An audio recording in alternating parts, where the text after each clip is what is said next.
ICN news में आपका स्वागत है। आप देख रहे हैं झलक हर खबर की। करेंगे वही चीज भी करेगा। और सामने आता तो कटलेट बना लिया भाई। ठीक रोल। मैं राजेंद्र मिश्र निवासी के बैरगुंडा 2 जतनवर वाराणसी कोतवाली क्षेत्र का निवासी हूँ। मेरे भवन संख्या के बैरगुंडा 1620 जो कि मेरे पूर्वजों द्वारा निजी देवोत्तर संपत्ति बना दी गई थी, जिस पर कि मुकदमा चल रहा है और कोर्ट में मामला विचाराधीन होते हुए इस पर स्टे भी पारित है। ये स्टे की कॉपी है, ये कमीशन रिपोर्ट और ये कमीशन रिपोर्ट है जो ये साबित करता है कि यह एक निजी देवोत्तर संपत्ति है। ठीक है, इस पर सरकारी कार्य जो है बिना मेरे परमिशन, बिना किसी बिना कोर्ट की या किसी की अनुमति लिए हुए जबरदस्ती दिनांक 6 तारीख की रात्रि 12 बजे से लेकर अब तक, यहाँ तक कि यहाँ 2 दिनों जो सरकारी राष्ट्रीय घोषणा हुई है जिसमें केवल आवश्यक खाद्य सामग्री के ही लिए जाने आने के लिए छूट दी गई है, उसके बावजूद भी यहाँ रात और दिन मिलाकर के काम किया गया, जिसका प्रमाण मेरे पास वीडियो है, उसके थ्रू ये जाना जा सकता है। जबकि ये राष्ट्रीय घोषणा है, उत्तर प्रदेश सरकार की भी ये घोषणा है कि केवल आवश्यक खाद्य सामग्री के अलावा किसी चीज़ के लिए कोई घर से बाहर नहीं निकलेगा।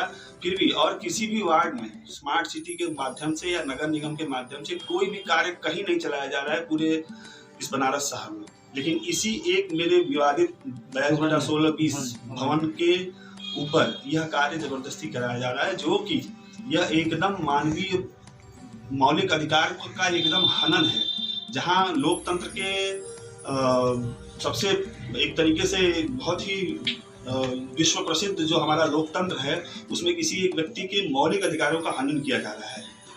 इसके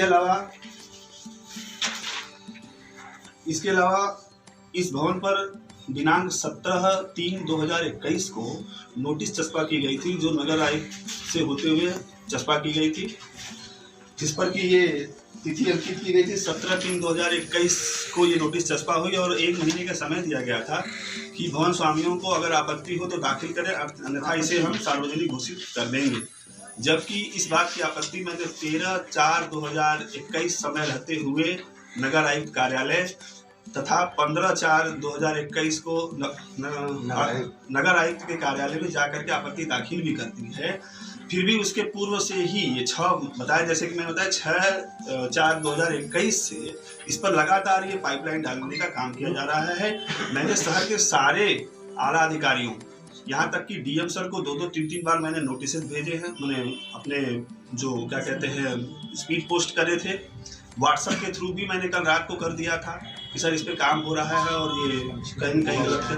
कमिश्नर सर के यहाँ का 2 बार जाके वहाँ पर, जबकि कमिश्नर सर की तरफ से ये आदेश भी आया था कि इसकी जांच करा करके ही कार्य कराया जाए, वो मेरे पास नोटिस भी है उनकी, जो हम बाई हैंड उनके यहाँ से लेके आए थे और स्मार्ट सिटी ऑफिस कार्यालय में जाकर मैंने उनको दे दिया था। क्या मांग है आपकी? हमारी मांग ये है कि इस मेरे निजी देवोत्तर संपत्ति में बिना मुझे सूचना दिए ये जो पाइपलाइन डाली गई इसको एकदम निकाला जाए और इसकी जो क्षतिपूर्ति हो रही है वो मुझे कैसे भी मुहैया कराया जाए।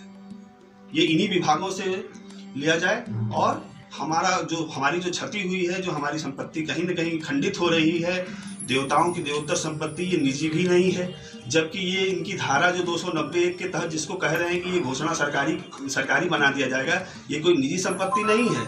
ऐसे धारा 290(1) में आप निजी संपत्ति को ऐसा कर सकते हैं, किसी निजी देवोत्तर संपत्ति को ऐसा आप नहीं कर सकते। निजी देवोत्तर संपत्ति और निजी संपत्ति में बहुत बड़ा फर्क है।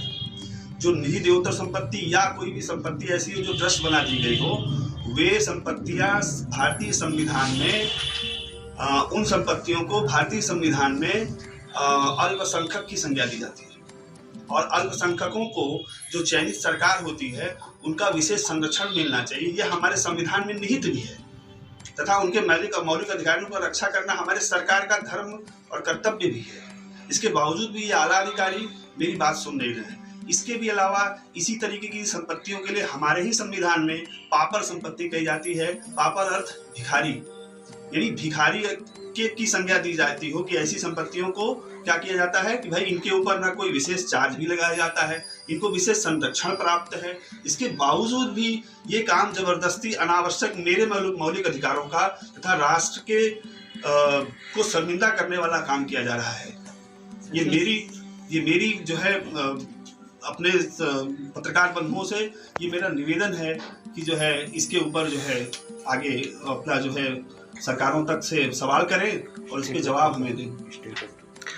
बाकी स्टे कब तक वैलिड है आपका? स्टे हमारा 16/4/2021 तक वैलिड है, जो कि कोर्ट अब बंद चल रहा है 20 तारीख तक। ये आगे बढ़ता रहता है। ये आगे बढ़ेगा उसी दिन जिस दिन, अच्छा इसको हम उसी दिन मतलब उसी दिन हम इसको एक्सटेंड करा पाएंगे जिस दिन ये डेट आएगा, और वो डेट आया नहीं है। उसमें अभी लॉकडाउन की वजह से बंदी चल रही है। कचहरी बंद है। कचहरी 20 तारीख से शुरुआत होगी, जो कि हमको फिर से इस पे हमको परमानेंट स्टे लेना है और वो हमको मिल जाएगा। लेकिन अभी भी ये जो काम कराया जा रहा है दिन रात, ये एकदम अन्याय जैसा हो रहा है। इसके ऊपर बहुत जरूरी है कि सरकारें, चाहे हमारे शहर के आला अधिकारी हैं, ये हमको जवाब दें कि ऐसा क्यों कराया जा रहा है। ये हमारे भी अधिकारी हैं, हम भी उनकी इन्हीं की शरण में रहते हैं, लिहाजा हमारे साथ ऐसा जो अन्याय हो रहा है इसको न किया जाए।